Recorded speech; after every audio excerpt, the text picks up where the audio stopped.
اتنے میں اس خاتون کو حضرت خدیجہ الکبریٰ رضی اللہ عنہا کو یہ بات معلوم ہوتی ہے، ایک نوجوان ہے، اس کی جوانی بے داغ ہے، وہ معصوم ہے، بڑا حسین ہے، بڑا خوبصورت ہے اور امین ہے، صادق ہے اور بڑا کردار والا ہے۔ اس خاتون کو یہ بات معلوم ہوتی ہے تو وہ آپ صلی اللہ علیہ وسلم تک کسی کے ذریعے سے یہ پیغام پہنچاتی ہے محمد صلی اللہ علیہ وسلم تک کہ آپ میرے مال کو لے جاؤ اور تجارت کرو، پھر اس کے بعد اس کے اندر جو فائدہ ہوگا اس میں آدھا آدھا ہم دونوں تقسیم کر لیں گے۔ بزرگوں اور عزیز دوستو، آپ صلی اللہ علیہ وسلم نے اپنے چچا سے پوچھا، چچا نے اجازت دے دی اور آپ نے حضرت خدیجہ الکبریٰ رضی اللہ عنہا سے بات کر لی اور یہ طے ہو گیا کہ مال میرا ہوگا، محنت آپ کی ہوگی اور نفع دونوں کے درمیان آدھا آدھا تقسیم ہوگا۔ جس وقت آپ صلی اللہ علیہ وسلم حضرت خدیجہ الکبریٰ رضی اللہ تعالی عنہا کا مال لے کر کے ملک شام جا رہے تھے، اس وقت حضرت خدیجہ الکبریٰ رضی اللہ عنہا نے آپ صلی اللہ علیہ وسلم کے ساتھ اپنے غلام کو بھی روانہ کر دیا، جس کا نام سیرت نگاروں نے میسرہ لکھا ہے۔ کیا نام تھا؟ میسرہ غلام تھا۔ آپ صلی اللہ علیہ وسلم اور میسرہ غلام دونوں چل پڑے۔ آپ ملک شام پہنچے۔ ملک شام پہنچنے سے پہلے تاجروں کے لیے، کاروبار کرنے والوں کے لیے، دکان والوں کے لیے کتنا بڑا اس کے اندر سبق ہے آپ دیکھو۔ ہوا یہ کہ ملک شام پہنچنے سے پہلے بارش ہو گئی اور بارش میں آپ کے پاس جو اناج تھا، جوں وہ بھیگ گیا اور کھجور تھا وہ بھی بھیگ گیا۔ ملک شام کے بازار میں، منڈی میں جب آپ پہنچے تو آپ نے وہاں پر بھیگے ہوئے غلے کو الگ کر دیا اور سوکھے ہوئے غلے کو الگ کر دیا، اس کا ریٹ الگ کر دیا، اس کا ریٹ الگ کر دیا، اس کی قیمت الگ لگا دی، اس کی قیمت الگ لگا دی۔ اب دیکھنے والے پریشان ہیں، وہاں بازار کے اندر تاجرین پریشان ہیں اور آپ صلی اللہ علیہ وسلم کی اس طرح تعریف ہونے لگی کہ یہ تو ایک نیا امانتدار تاجر آ گیا جو اپنے بھیگے ہوئے سامان کو، غلے کو صاف طور پر بتا رہا ہے، اس کی قیمت الگ لگا رہا ہے اور سوکھے ہوئے اناج اور غلے کی قیمت الگ لگا رہا ہے۔ یہ تو بڑی امانت اور شرافت ہے، یہ تو بڑی دیانت ہے، آج تک کسی نے اس طرح نہیں کیا۔ اور آج کا تاجر کیا کرتا ہے؟ آج کا تاجر اگر اس کا غلہ بھیگ جائے، اس کی ترکاری اگر بھیگ جائے، اس کا مال اگر خراب ہو جائے تو اس کو اندر رکھے گا اور اوپر سے چھاپن دوسرا مارے گا۔ یہ میرے نبی کی سیرت نہیں ہے۔ ربیع الاول کا مہینہ آتا ہے اور ہم حضور کی محبت کے نعرے لگاتے ہیں اور یہیں پر یہ قصہ ہم ختم کر دیتے ہیں۔ بزرگوں اور عزیز دوستوں نہیں، پورا سال بھر، پورے جو ہے زندگی بھر حضور کی سیرت اگر بیان کی جائے تو بزرگوں اور عزیز دوستوں حضور کی سیرت ختم نہیں ہو سکتی ہے۔ پھر آپ نے اس طرح جب اپنے سامان کو فروخت کیا اور اپنے سامان کو بیچا ہے تو وہاں پر جہاں آمینہ کا لال کھڑا تھا، خریدار ایسے گر گر کے آتے تھے جس طرح پروانے شمع پہ گرتے، پروانے شمع پہ گرتے ہیں، اس طرح آپ صلی اللہ علیہ وسلم کے پاس گر گر کے آئے۔ آپ تجارت کر کے، مال کس کا ہے؟ بولو نا بھائی، مال کس کا تھا؟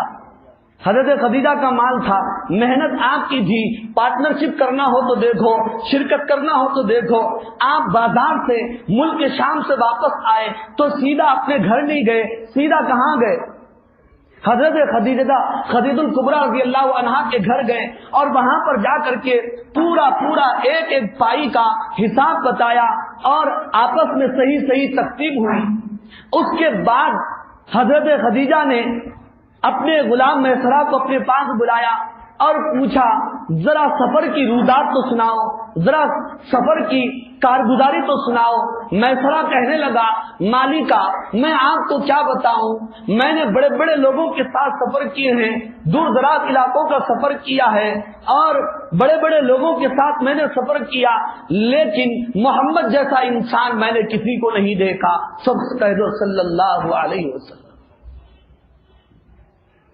انہوں نے مجھ کو اپنے ساتھ رکھا، لیکن میں تو غلام تھا، میں تو ان کا خادم تھا، مگر انہوں نے مجھے کبھی غلام کی نظر سے نہیں دیکھا، میرا پورا بھرپور خیال رکھا۔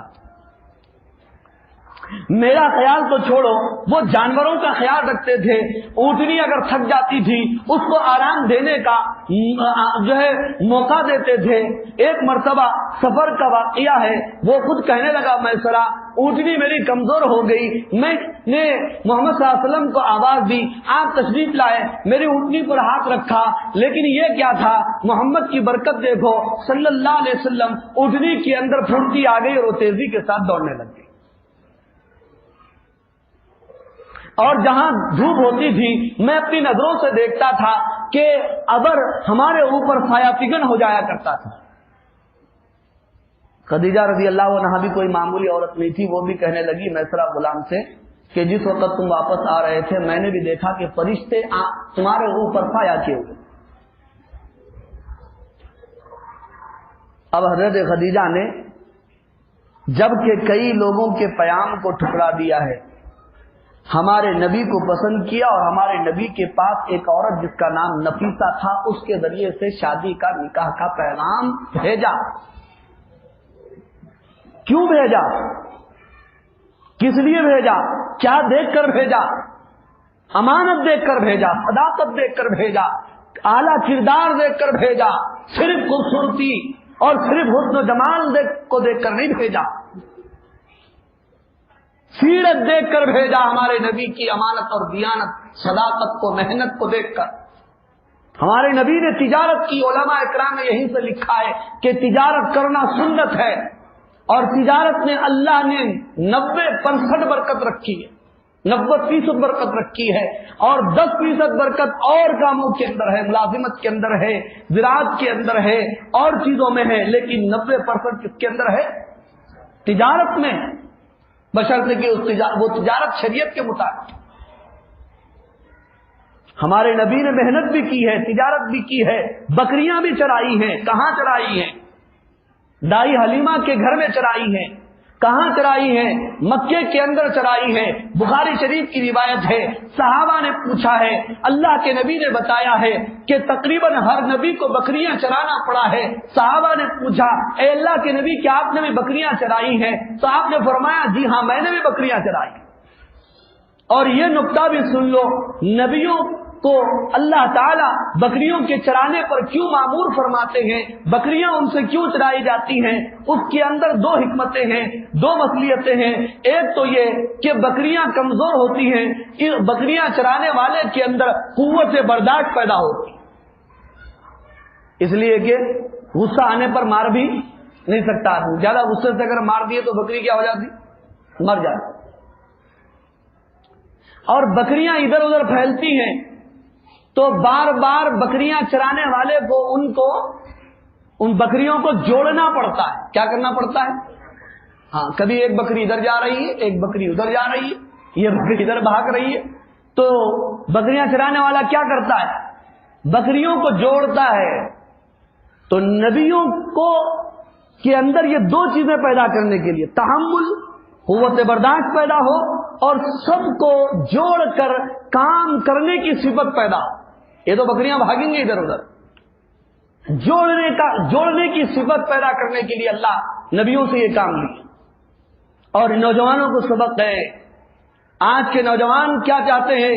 میرا محنت ہو، بڑا شو روم ہو، بڑا بزنس ہو، اور میں سیٹ کہلاؤں، آنند فانند کہلاؤں.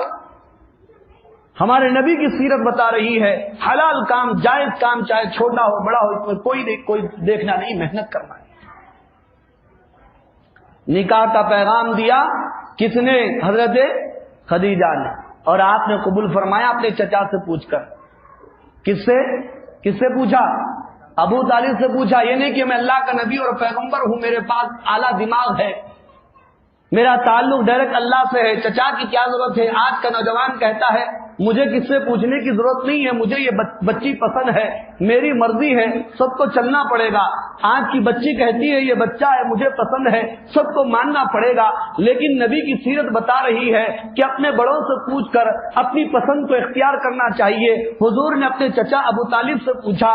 ابو طالب نے کہا بھتیجے محمد تم اس کے اوپر ہاں کر دو، اس لیے کہ خدیجہ بالکل پاکیزہ، مطہرہ، طاہرہ خاتون ہے، نیک سیرت والی ہے، عفت عزت اور پاک دامن والی عورت ہے، تم اس کے نکاح کے پیام کو قبول کر لو۔